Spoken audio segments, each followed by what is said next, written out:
You're back on the air with Eric and Robin, the restaurant brokers, and We Sell Restaurants. We Sell Restaurants operates the largest restaurant brokerage firm in the nation based on the number of listings, transaction count, and volume. We are franchising nationwide and have offices in Florida, Colorado, South Carolina, Tennessee, and Georgia.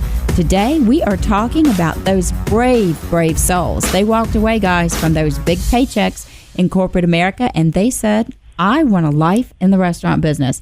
Pretty amazing, right, Eric? That's right. We have David Yu from Davy's Ice Cream in New York, and we have Tiffany Ellman from the Ophelia Restaurant Group in Dallas, Texas. And you and I know a little bit about that, and we may share some of our insights maybe in the restaurant reality later on. But one comment that we hear a lot when the corporate refugees call our offices and everything says, I really want to leave corporate America because, so many hours and I want a better lifestyle. I want to spend more time with my family. I want to buy a restaurant. I'll work really hard for 2 or 3 months and then I'll hire a good manager and I'll be on the golf course and the gym in the morning. So don't laugh yet, guys, but I'd like to know I'm sure that was part of the plan at some point in there, but you said already, hey, I got to wear so many hats. I've got to do so many things. Tell us about the day in the life of a restaurant owner and how many hours you're putting in and the reality of that, please, if you don't mind. David, go ahead. Get us started. So again, I opened up in September of 2013, and, initially I was putting in a lot of hours, over 100 hours for, 2 months straight. And you also have to realize right when you open a business, nothing's figured out. You don't know that you have to establish a tone for your shop. You need to train your employees. You need a production schedule figured out. You need to catch up with initial inventory and all that. So, right when you open a business, be prepared. There's a lot of work. There's a lot of hours. I'm still working every day. A little bit less now, but I'm still there till closing, till midnight every day. And hopefully it'll get easier over time when I get the right people in place. But isn't that different, Tiffany, for you when it's sort of this labor of love and it's this thing that actually sort of transcends just the paycheck versus when you're working for someone else versus working for yourself? Yeah, I feel like I don't ever shut it off. And I think that is sort of a disadvantage because I don't know how to shut it off, and neither does my husband. But we're in that mode right now. We're in growth mode, and it is a 24/7 hour job. I mean, we wake up at 2 o'clock, 3 o'clock in the morning. I mean, if you're dreaming about an idea, like you wake up and you write it down, or, we're answering emails like all throughout the night, just jotting down ideas. I mean, every time we're in the car and we drive by somewhere, or every time we're eating at another restaurant, we're observing. So it is definitely time consuming, and there are perks.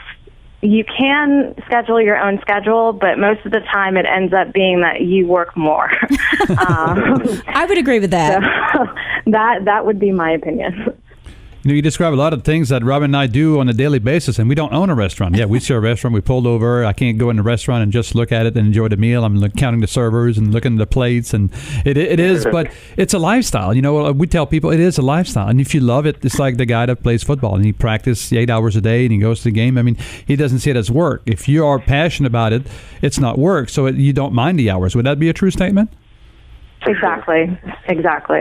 So I have the $1 million question here, because now that you've seen both sides of the coin, and David, we'll start with you. You've been out there on your own as an entrepreneur, and you've also kind of been within that corporate world. Would you ever go back? Is there some great design job out there that could tempt you to toss away your dream and return to corporate earnings?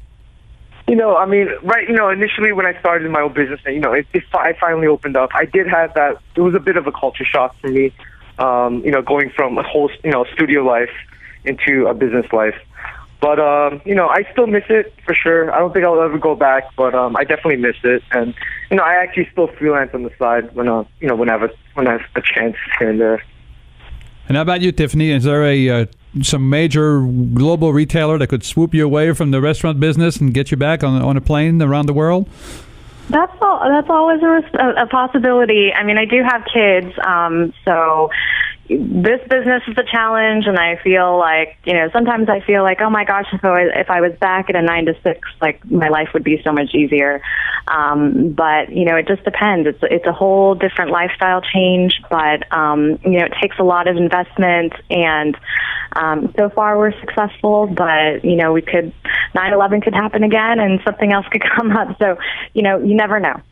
So, Tiffany, I also want to touch base with you a little bit about partnerships with celebrities and doing some mutually beneficial branding and things like that, because is that something you focused on, that some sorts of ideas that you've been able to bring to your business as an entrepreneur that you maybe wouldn't have been able to explore in a corporate environment?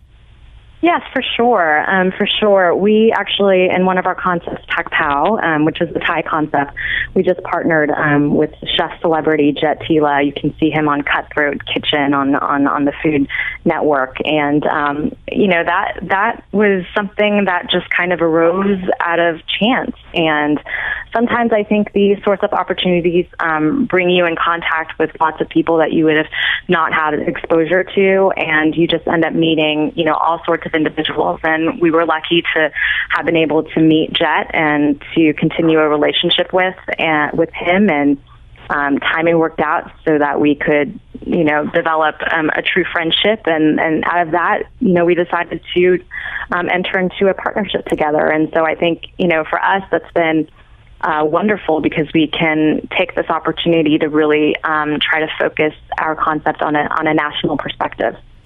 How about you, David? New York is loaded with celebrities everywhere. Is there one in your future that will be promoting your ice cream? I mean, in the future, who knows? For me, I actually partner up with a lot of the local businesses around my neighborhood. So, I link up with all the new neighboring restaurants that are coming up, and we collaborate on ice creams together, and interesting projects like that. So you're making everybody a star in your neighborhood. That's great. For sure. I think these sort of guerrilla tactics and being able to turn on a dime are part of what sets this entrepreneurial spirit apart versus someone who's climbing up that corporate ladder. And I know there are so many of our listeners are trying to make those decisions about whether they do stay in that corporate role or whether they transfer into restaurant ownership and take their brand new ideas. If someone wanted to reach out to you quickly, David, what's the best website for them to reach you on? They can find me on Twitter. Okay. It's at Twitter at Davies Ice Cream. I check it frequently, and I do get a lot of messages. So okay. I reply back to everyone. And we'll post all of that information on our website. That's at WeSellRestaurants.com. You'll also be able to find us on Facebook at facebook.com/WeSellRestaurants, or on our Twitter handle at SellRestaurants, so we can connect you with these leaders in the industry who've taken the leap from the corporate ranks to restaurant ownership.